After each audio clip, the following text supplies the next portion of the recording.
जिस व्यक्ति में यह दोष दृष्टि होती है वो व्यक्ति हर चीज में गलत देखेगा, जिसको कहते हैं निगेटिव थिंकिंग। जिस व्यक्ति में निगेटिव थिंकिंग आ गई वो व्यक्ति केवल गलत चीजें और जो निगेटिव एस्पेक्ट ऑफ लाइफ है उसी को देखता रहेगा। जैसे भगवत गीता सुबह सुबह जाकर के नींद खराब करके सुनना, क्या सुनना है हमको मालूम है, हमारे घर में 3 लोग सुनने को जाते हैं, लेकिन जब वो जाते हैं तभी घर शांत रहता है। कहते हैं भगवत गीता पढ़ने से शांति मिलती है, हाँ मिलती है, लेकिन जब वो घर के बाहर होते हैं, घर में आने के बाद क्यों सो रहे, उठो, पता नहीं कैसे सब कुंभकर्ण मेरे ही घर में पैदा हो गए और उनको ना तो सोने देते ना इनको नींद आती है। इस प्रकार से यदि कोई ये विचार करे कि जिन्होंने भगवत गीता को पढ़ा है उन्होंने सबको परेशान किया है इसीलिए भगवत गीता को ना पढ़े, तो ये हो गया अनुसूया का विचार, जिन्होंने असूया का विचार, जिन्होंने गलत प्रकार से समझा है। तो श्रद्धावंतः अनसूयंतः मुच्यन्ते तेपि कर्मभिः, ऐसा जो जीवन में चलाएंगे वो भी कर्म के बंधन से छूट जाएंगे। और यदि ऐसा न करने वाले ये तू तद एतद अभ्यसूयंतः न अनुतिष्ठन्ति मे मतम, लेकिन जिन्होंने इस सिद्धांत को अपने जीवन में नहीं उतारा, अब भगवान चेतावनी दे रहे, तो क्या होगा, कहते हैं सर्वज्ञान विमूढ़ान स्थान अचेतसः नष्टान विद्धि। समझ लो उन्होंने अपनी ग्रेव तैयार कर ली, ग्रेव ही नहीं, उन्होंने अपनी ग्रेव खोद के रखी है, क्योंकि सर्वज्ञान विमूढ़ान, उनका जो भी ज्ञान है वो गलत ज्ञान है, जो जैसा है वो उनको नजर नहीं आएगा, हर चीज में दोष, हर चीज में गलती। अब जिस व्यक्ति की ऐसी दृष्टि हो जाती है संशय और गलत देखना, वो व्यक्ति कहीं भी चले जाए तो वो प्रसन्न सुखी नहीं रह सकता। और अचेतस माने उसकी बुद्धि नष्ट हो चुकी है। तो ऐसा व्यक्ति जो अपने ही जीवन को संवार नहीं सकता वो किसका भला कर सकता है। इसीलिए जो शब्द है हमारे संस्कृत भाषा में आध्यात्मिक जीवन, आध्यात्मिक जीवन माने जिस जीवन में हमको अपने आप को सुधारना है। ये एक दूसरी समस्या है कई साधकों के साथ। जैसे कहीं चले गए, साधना की बात हो रही या तत्व का चिंतन हो रहा, तो उनका ध्यान होता है हमारे बच्चों को यदि ये बताया जाए ना तो नई पीढ़ी सुधरेगी, हम तो गए बीते, हमको तो भगवान भी नहीं सुधार सकेगा, आप क्या सुधारोगे। तो जब हम आध्यात्मिक विचार श्रवण करने के पश्चात हमारे मन में यदि ये प्रश्न आता है कि ये विचार मेरे बहू के लिए अच्छे हैं, वर्सोवा की बात है, एक बार हम वहां दूसरा अध्याय शायद ले रहे थे और वो होने के बाद एक अम्मा हमको मिल के आई, बोले स्वामी जी आप मेरे घर चलो। मैंने बोले क्यों, कुछ हो गया है क्या। बोले नहीं, आज का पूरा जो लेक्चर है एग्जैक्टली मेरे बहू के लिए रिपीट करो।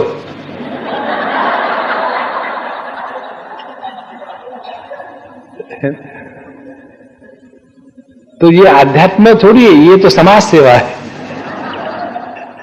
इसलिए हमको अपने आप को सुधारना है। सर्वज्ञान विमूढ़ास्तान विद्य नष्टान अचेतसः। दुख आने के बाद दुखी होना या नहीं होना ये हमारे प्रत्येक का स्वतंत्र निर्णय होता है। दुख भले ही प्रारब्ध के लिए कारण आ जाए, लेकिन व्यक्ति दुखी होता है अपने पुरुषार्थ से, और जो दुखी होना चाहता है उसको कौन रोक सकता है। भगवान कितने करुणा सागर है, वो कहते हैं तथास्तु, और दुखी हो जाए। इसीलिए तेपि मुच्यन्ति कर्म भी। अब यदि ऐसा नहीं करोगे तो अब भगवान वहां पर डंडा उठाते हैं, कहते हैं 32वें श्लोक में, ये त्वे तदभ्यसूयन्तो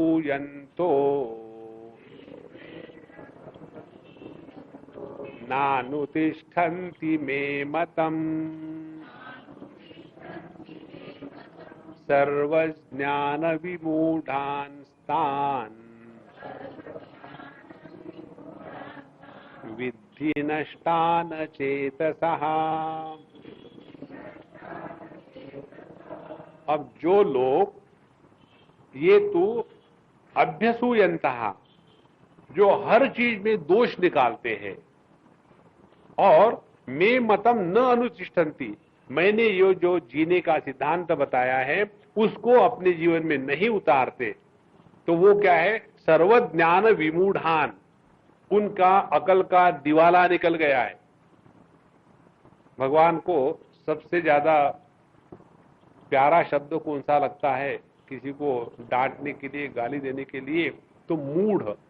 भगवान शंकराचार्य भी कहते हैं गोविंदम भज मूढ़ मते, और यही सबको ज्यादा अपमानकारक बात है। किसी को मोटा कहो तो कम गुस्सा आएगा, मोटे लोगों को वैसे गुस्सा नहीं आता, हमको हमेशा ये ऑब्जर्वेशन है। और जो अगरबत्ती ब्रांड है ना, उनको धुआं लगने से भी गुस्सा आ जाता है।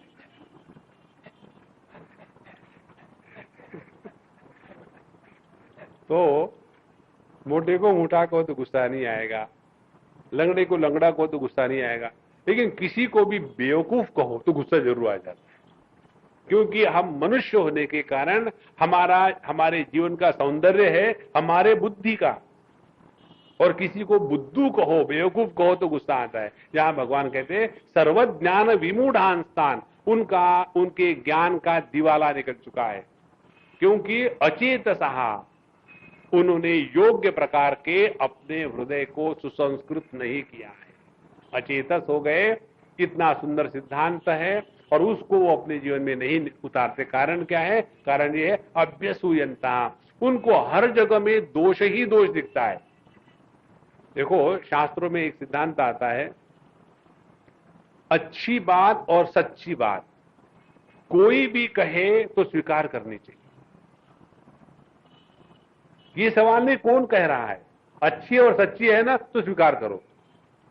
और इसी सिद्धांत को लेकर के हमारे भगवान दत्तात्रेय महाराज के 2 दर्जन गुरु थे। गुरु कौन है? जिससे हम सीखते हैं, वो हमारे गुरु है। और यदि हम सीखेंगे नहीं तो गुरु करेगा क्या? तो हम आपको 1-2 मॉडर्न गुरु के दर्शन कराते हैं। गुरु क्रमांक 1,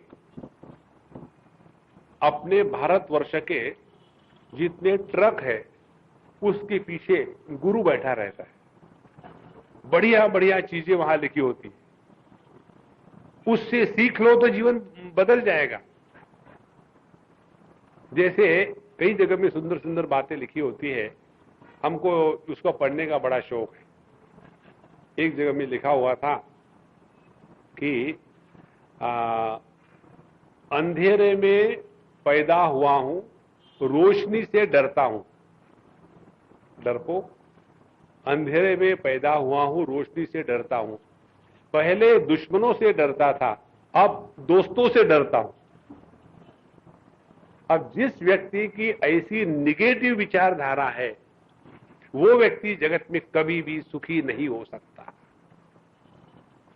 एक टैक्सी के पीछे लिखा हुआ था, मैं यही करता हूं, दूसरा कुछ नहीं करता, मेरी यही साधना है। उसमें लिखा होता लव इज क्राइम। किसी का दिल टूटा होगा इसीलिए लव इज क्राइम कहता है। इसीलिए भैया इस जगत में हम यदि श्रद्धा के साथ रहे और किसी के दोष न निकाले तो बहुत सारी चीजें सीख सकते हैं। लेकिन भगवान के इस सिद्धांत को हमने सोचा कि क्या भगवान ने बता दिया, हमने मान लिया, पता भी नहीं भगवान नाम की कोई चिड़िया थी कि नहीं, और किसी ने बता दिया मान लिया, नहीं। उसको श्रद्धा के साथ स्वीकार करो, उसमें दोष मत निकालो। एक सिद्धांत और थोड़ा आगे जाके देखते हैं।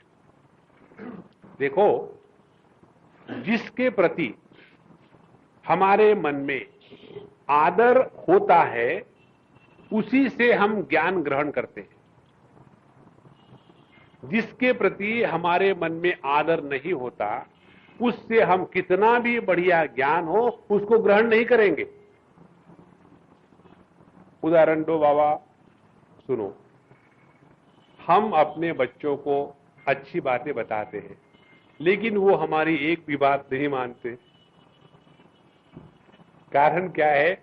उनके मन में हमारे प्रति आदर नहीं है। आदर क्यों नहीं है? कि उनके सामने हमने आदर्श प्रस्तुत नहीं किया है। हमेशा मियां बीबी का झगड़ा चलते रहता है, कैं कैं कैं कैं कैं। अब ऐसे जो नित्य निरंतर झगड़ा करने वाले मियां बीबी है, उनके बच्चे उनका आदर नहीं रखेंगे, और आदर नहीं रखेंगे तो कितनी भी अच्छी बात हो, केवल उल्टी करके उनको दुख देने के लिए करेंगे। एक बात हम आपको बताएं, एक लड़का था, बचपन में उनके घर में बड़े नियम स्ट्रिक्ट थे कि रविवार के दिन सभी बच्चों को इकट्ठा करना है और उनको फिर वो अपने शास्त्रों की बातें पढ़ानी है, और अखंड मंडलाकारम व्याप्तम येन चराचरम, भगवान की पूजा करो, और फिर अपनी पुराणों की कहानी पढ़ो, भगवद गीता का पाठ करो। जबरदस्ती से करना है, माने करना है। और बाकी उस पिताजी का दर्शन कैसा कि हमेशा इसके साथ झगड़ा, उसके साथ झगड़ा। और वो बच्चा छोटा था तो कोई चॉइस नहीं था, बड़ा हो गया हो गया हो गया, और जब वो टीनेज पूरा हो गया, 18 साल का हो गया, एक दिन वो बिल्कुल बढ़िया शराब पी के आ गया घर में, और हाथ में सिगरेट। उसके पिता ने देखा और एक लगाया उसको। तो फिर वो अंग्रेज था, उसने कहा डैड, वो गुजराती नहीं था, नहीं तो कहता डेड।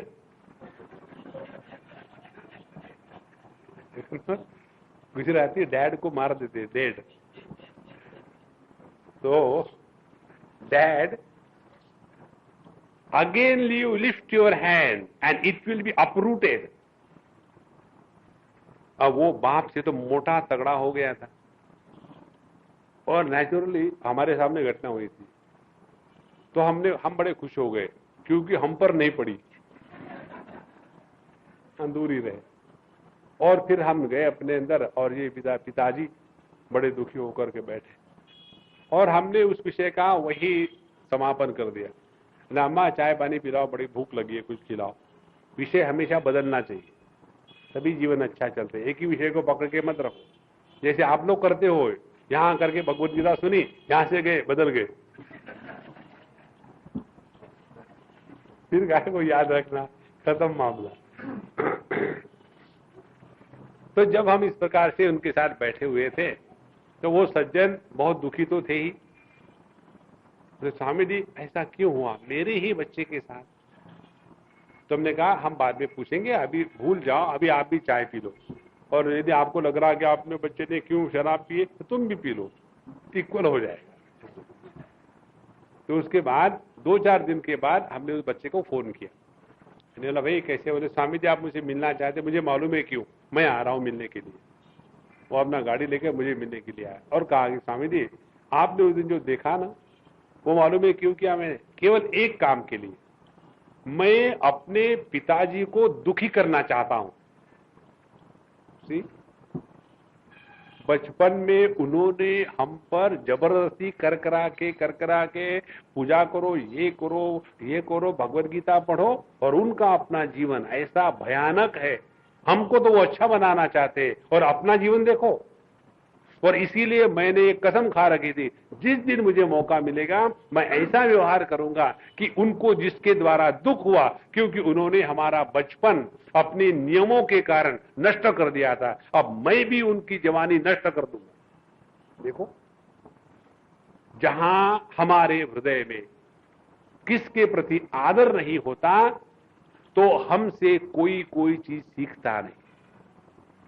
इसीलिए भगवान बताते हैं, जो व्यक्ति इस सिद्धांत को आदर युक्त न हो करके उसका तिरस्कार करता है, तो वो व्यक्ति अपने ही पैर पर कुलाड़ मार रहा है।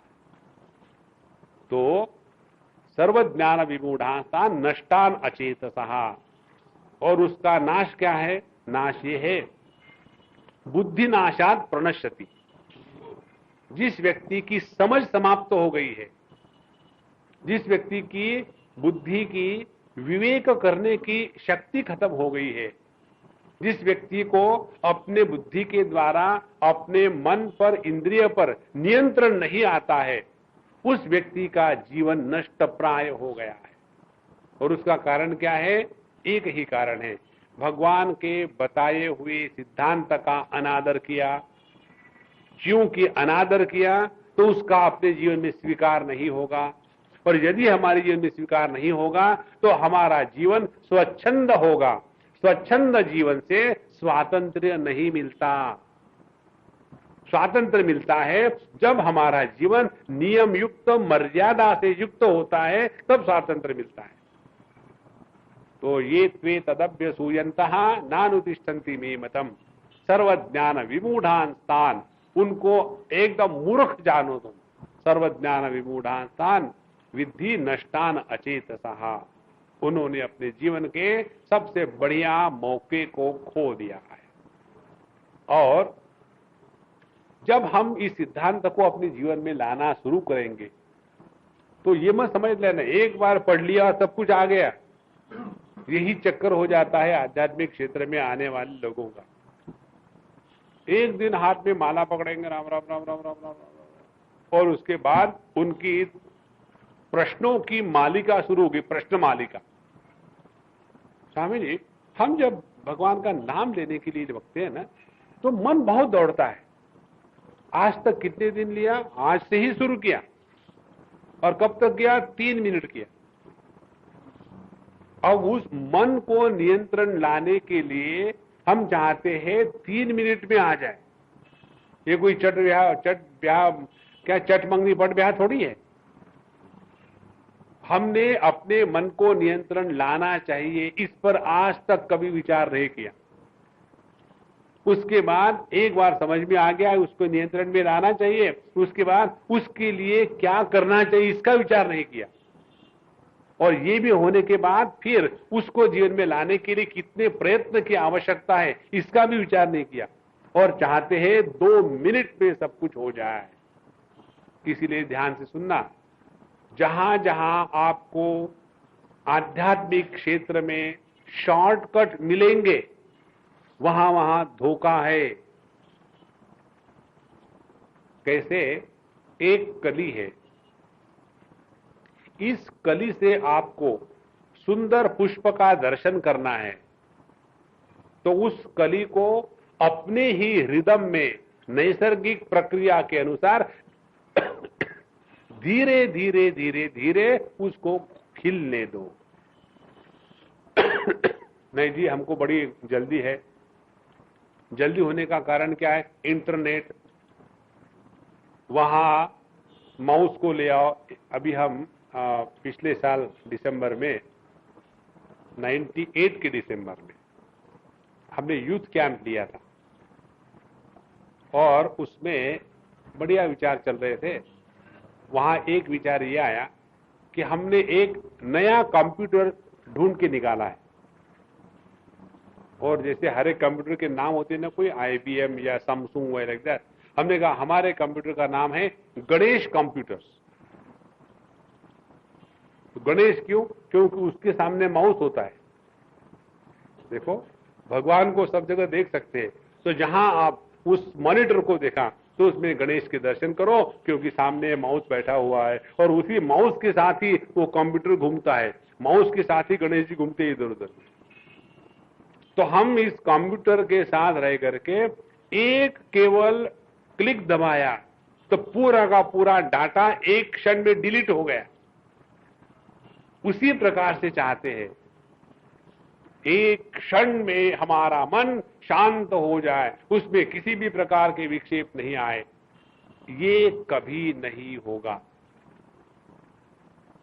हर एक चीज का अपना समय होता है। समय से पहले और मुकद्दर से ज्यादा कुछ नहीं मिलता।